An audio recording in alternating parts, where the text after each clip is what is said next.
વડોદરા મહાનગરપાલિકાની સામાન્ય સભામાં સ્થાયી સમિતિના અધ્યક્ષે બજેટ રજૂ કર્યું હતું. જો કે બજેટ પર પ્રતિક્રિયા આપતા કોંગ્રેસે આ ચૂંટણીલક્ષી બજેટ હોવાના આક્ષેપો કર્યા હતા. વડોદરા મહાનગરપાલિકાની વડી કચેરી ખંડેરાવ માર્કેટ ખાતે યોજાયેલ સામાન્ય સભામાં આજે સ્થાયી સમિતિના અધ્યક્ષ ડોક્ટર શીતલ મિસ્ત્રીએ મેયર પિંકી સોનીને બજેટ સુપ્રત કરી સામાન્ય સભા સમક્ષ બજેટ રજૂ કર્યું હતું. બજેટની કોપી સુપ્રત કર્યા બાદ તેમણે બજેટમાં નવા આયોજનો અને આવક જાવક અંગેની માહિતી સામાન્ય સભા સમક્ષ મૂકી હતી. આજે સામાન્ય સભા કે જે સર્વોપરી હોય, સામાન્ય સભાએ આપેલી સત્તાની રૂએ સ્થાયી સમિતિએ કમિશનર દ્વારા રજૂ થયેલું બજેટ 5 દિવસ અને 8 સેશનના ગહન અભ્યાસ દ્વારા જે બજેટ હતું 2023-24નું 4380 કરોડનું, એનું રિવાઇઝ બજેટ 5327.68 કરોડનું અને 24-25નું ડ્રાફ્ટ બજેટ કમિશનરે જે 5523.67 કરોડનું મૂક્યું હતું, આમાં 31 કરોડનો વધારો કરીને 5558.86 કરોડનું બજેટ સ્થાયીએ મંજૂર કર્યું. આજે મેયરશ્રીને બજેટ સુપ્રત કરી અને બજેટ સ્પીચ આપી અને બજેટમાં સકારાત્મક સૂચનો આવે, બજેટમાં તમામ સભાસદો વડોદરા શહેર નવી વિકાસની ક્ષિતિજો હાંસલ કરે એ માટે પોતાના સૂચનો આપે, વિરોધ પક્ષ ક્રિટિસાઇઝ કરે. વિરોધ પક્ષ આ બજેટને ચૂંટણીલક્ષી બજેટ કહી રહ્યું છે. આ બજેટમાં અમે કોઈ જાતના કરવેરામાં રાહત નથી આપી કે વધારો નથી કર્યો. આ બજેટમાં પ્રજા માટે કોઈ પણ જાતની લોભામણી જાહેરાતો કરવામાં નથી આવી.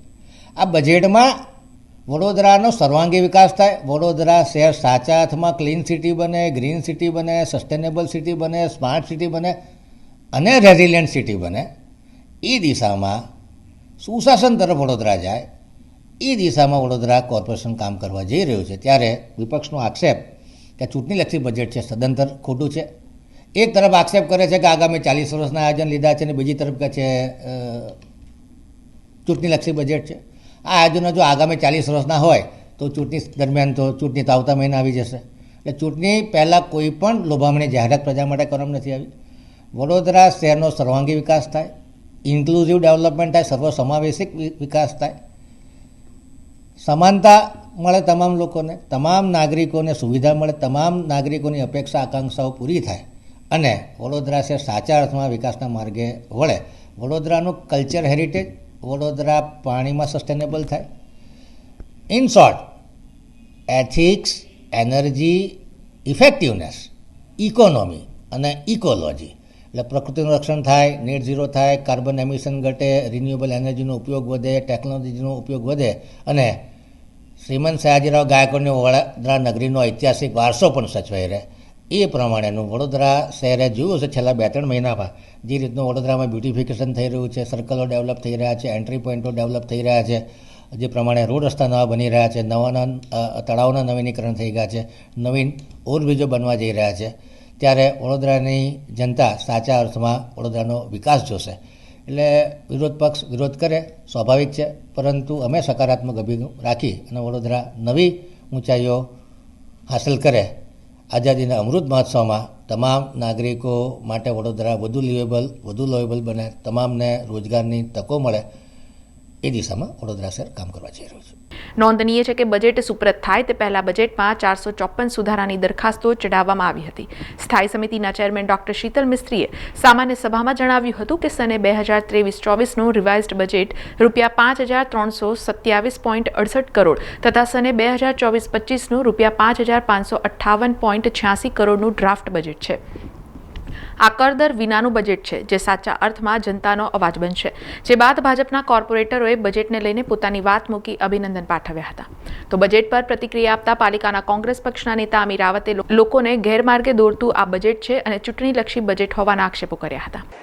23-24નું રિવાઇઝ બજેટ અને 24-25ના ડ્રાફ્ટ બજેટની ચર્ચાનું આજે પ્રથમ સત્ર હતું. સ્ટેન્ડિંગ કમિટી ચેરમેને બજેટ રજૂ કર્યું. 5558 કરોડનું પ્લાનિંગ આવતા વર્ષનું બતાવ્યું. બજેટ એટલે શું હોય? બજેટ એટલે રૂપિયા ક્યાંથી આવશે એનું આયોજન. પણ આ જે બજેટ છે, આ પ્લાનિંગ બજેટ કરતાં વધારે એક વિઝન ડોક્યુમેન્ટ છે અને આ વિઝન ડોક્યુમેન્ટમાં લગભગ 20,000 કરોડ રૂપિયાના કામ પ્લાનિંગના બતાવ્યા છે. હવે હકીકત એ છે કે છેલ્લા 7 વર્ષમાં કોઈ બી વર્ષે કોર્પોરેશને 650 કરોડથી વધારેના કામ નથી કર્યા. ઓન એન એવરેજ 664 કરોડ રૂપીઝના કામ કોર્પોરેશન એક વર્ષમાં કરે છે. તો જે અને એ 664 કરોડમાં પાછું 150થી 200 કરોડ રૂપિયાનું જે મેચિંગ ગ્રાન્ટ આપણે સરકારની ગ્રાન્ટ્સમાં આપીએ છીએ એનું ડુપ્લિકેશન હોય છે. એટલે 450થી 500 કરોડના કામ જે આપણી બેલેન્સ શીટમાં બી આપણે લખીને આપીએ છીએ એટલા જ કામ પ્રતિવર્ષ કરીએ છીએ. તો આ 20,000 કરોડના કામ એટલે આવતા 40 વર્ષનું પ્લાનિંગ કર્યું. 40 વર્ષમાં જરૂરિયાત બદલાઈ જશે, ટેકનોલોજી બદલાઈ જશે, અધિકારીઓ બદલાઈ જશે અને વહીવટદારો બી બદલાઈ જશે. તો ઇન દેટ કેસ આ ડોક્યુમેન્ટનું મતલબ શું? છેલ્લા 7 વર્ષથી બજેટ મિટિંગમાં બેસું છું અને 7 વર્ષમાં અલગ અલગ ડોક્યુમેન્ટ રજૂ કરવામાં આવે છે. 2016માં સ્માર્ટ સિટીની વાતો થઈ, 2017માં વિઝન 2020ની વાત થઈ, 4 યર પ્લાનની વાત થઈ, 2018માં ન્યૂ વડોદરાની વાત થઈ. એમાં 15 કામ મેઇન જાહેરાતો થઈ કે આ 15 પોઈન્ટ લક્ષી કામ કરશું. 23-24ના બજેટમાં પાછું એક 5 યર પ્લાન બન્યો અને અત્યારે બીજા 40 વર્ષનું એક વિઝન ડોક્યુમેન્ટ આપવામાં આવ્યું. એચિવેબલ જ નથી. એટલે આ બજેટને જોઈને એવું લાગે છે કે જે 5,558 કરોડ ટોટલ બજેટ છે એમાંથી અનામત જે આપણે વાપરી નથી શકતા એ 785 કરોડને બાદ કરીએ, 145 કરોડ વીએમસીની મેચિંગ ગ્રાન્ટ્સનું ડુપ્લિકેશન બાદ કરીએ અને 2,000 કરોડ રૂપિયા એવરેજ જે આગલા વર્ષથી પુરાંત બાકી હોય છે અને પુરાંત રહે છે એ બાદ કરીએ તો 2,627 કરોડ રૂપિયા જેવું બજેટ હોય ને એમાંથી મહેકમનો ખર્ચ 1,848 કરોડ બજેટમાં જ મૂકવામાં આવ્યો છે. એટલે આપણી પાસે 780 કરોડ, એમાં 150 કરોડ લોન આવી ગઈ, 101 કરોડ જમીન વેચવાના આવી ગયા. એટલા જ પૈસા અવેલેબલ છે જેમાં કામ કરવાના છે.